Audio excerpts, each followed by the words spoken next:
नमस्कार। आपने देखना शुरू कर दिया है देवेंद्र सिंह ऑफिशियल पेज। बिहार के शिक्षकों की दशा और दिशा जानने इसके पहले इस चैनल को अगर आपने सब्सक्राइब नहीं किया है तो इसको सब्सक्राइब कर लीजिए, लाइक करिए और अपने कमेंट में अपने विचार को दर्ज कराइए।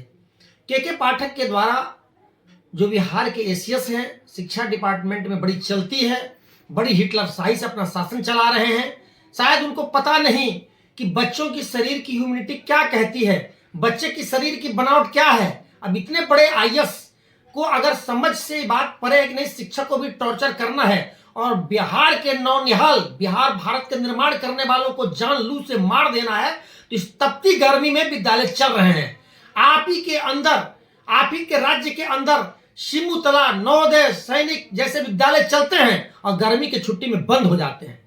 पता नहीं आप कैसे तेज बना रहे हैं, किनको तेज बनाने, आगे बढ़ाने की काम कर रहे हैं कि छात्र तो मर ही रहे हैं, हमारे विश्व गुरु बनाने वाले शिक्षक भी अपना जान दे रहे हैं, इनकी मौत हो रही है, आप पर केस हो रहे हैं। केस से कुछ बिगड़े या न बिगड़े, जब ऊपर की मार पड़ेगी तो पूरे बिहार शासन को समझ में आएगी कि आखिर क्या हो रहा है। मैं एक बार फिर पटना उच्च न्यायालय के मुख्य न्यायाधीश, बिहार के मानवाधिकार आयोग के अध्यक्ष से अपील करना चाहता हूं कि अगर आप इसमें हस्तक्षेप नहीं करेंगे तो बिहार में ना जाने कितने शिक्षकों और छात्रों की चलती गर्मी में मौत हो जाएगी। जहां एक जिलाधिकारी अपने स्टाम्प के जरिए अपने जिला मजिस्ट्रेट होने के हैसियत से लू और ठंडे में ठंडी की छुट्टी करना चाहता है, उसका भी उल्लंघन किया जाता है, उसका भी हस्तक्षेप किया जाता है। ये प्रशासनिक लड़ाई, आपसी जंग में हम लोग क्यों मारे जा रहे हैं, बिहार के आम नागरिक क्यों मारे जा रहे हैं। बिहार के आम नागरिक को सुरक्षा देना भारत के संविधान और भारत के रक्षक संविधान की काम है, और आज आप चुप क्यों है। बिहार के शिक्षक डीओ का वेतन रुक गया, क्या भुगतान शिक्षकों का आज तक हो पाया है।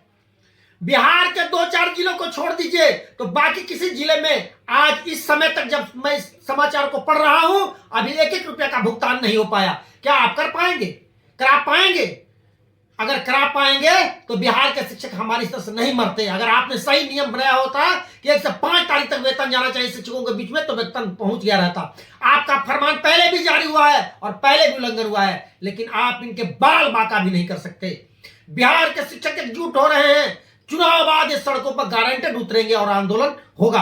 और मैं एक बात खोल के कहना चाहता हूं, चाहे हम लोग इस नौकरी में रहे या बाहर जाएं, शिक्षकों के लिए आंदोलन रुकेगा नहीं। अगर शिक्षक हमारे मौत मरेंगे तो 1-1 मौत का हिसाब होगा, सड़कों पर होगा, संसद में होगा और न्यायालय में भी होगा। आज मुजफ्फरपुर के कुछ साथी के परिवारों ने न्यायालय में बात दायर करके न्यायिक काम को शुरू किया है। हम बिहार के तमाम शिक्षक संगठनों और शिक्षकों से अपील करना चाहते हैं कि अगर इसका मुझे न्याय लेना है, न्याय दिलाना है, खुद अपने आप के लिए लड़िए, मेरे लिए नहीं लड़िए, जो शिक्षक मरा है उसके लिए नहीं लड़िए, लेकिन आए बिहार के शिक्षक शिक्षिकाओं तुम अपने लिए लड़ो, नहीं तो तुम भी एक दिन काल के काल कौरव हो जाओगे, मारे जाओगे और कोई पूछने वाला नहीं होगा। अब समय आ गया है रणभेरी में, जग उठो, अपने आंदोलन को खुद लड़ो और अपने लिए न्याय मांगो, तब जाकर तुम्हें न्याय मिलेगा। तुरंत निरंकुश शासन से डरने की जरूरत नहीं, कुछ नहीं हो सकता। अगर हम जिंदा रह के भी रोज रोज अगर मरते हैं तो इससे बढ़िया है कि लड़कर मरे, बिहार के सड़कों पे दौड़ के मरे। और बिहार के शिक्षकों याद रखो कि अगर दूसरे के मौत पे मातम तुम नहीं मनाओगे तो तुम में कोई पूछने वाला नहीं आएगा। तुम भी इस गर्मी में एक्सीडेंट के जरिए मारे जाओगे, हार्ट अटैक के जरिए मारे जाओगे। याद है वैक्सीन बनाने वाले कंपनी ने भी कहा है कि हार्ट अटैक और ब्रेन हेमरेज हो रहा है। और सबसे पहले किसको कहा गया था कि सरकारी कर्मी, मुख्य रूप से शिक्षक लोगों को भी निर्देशित किया गया था, आप कोरोना कैंप पे थे, बिना सेफ्टी के कोरोना कैंप पे थे और कहा गया था इंजेक्शन लीजिए। हमारे मौत का जिम्मेवार कौन होगा? शासन प्रशासन को मैं कहना चाहता हूं कि कोरोना के जरिए अगर किसी भी बिहार में शिक्षक के हार्ट अटैक के जरिए मौत होती है तो उसके परिवार को 40 लाख रुपया और एक नौकरी अलग से देने का केंद्र सरकार प्रबंध करे। अगर ऐसा कोरोना वैक्सीन के जरिए हुआ है, अगर हमारे शिक्षक क्वारंटाइन सेंटर पर लगे हुए थे तो उनको कौन देगा ये पैसा, कौन उनके परिवारों की जिम्मेदारी को संभालेगा। याद रखिए बिहार के 1-1 शिक्षकों से मैं अपील करना चाहता हूं, शिक्षकों से मेरा करबद्ध निर्णय है, करबद्ध आग्रह है, करबद्ध कहना चाहता हूं कि अगर तुम नहीं लड़ोगे तो तुम्हारे लिए कोई लड़ने नहीं आएगा। और बिहार के 1-1 शिक्षक अगर मौत के मुंह में समा रहे हैं तो उसके लिए राज्य सरकार जिम्मेवार है, अगर ये सरकारी आदेश जिम्मेवार है। इस गर्मी के दिनों में विद्यालय अवधि में और आने जाने में अगर कहीं मौत होती है तो इसके लिए प्रशासन जिम्मेवार है।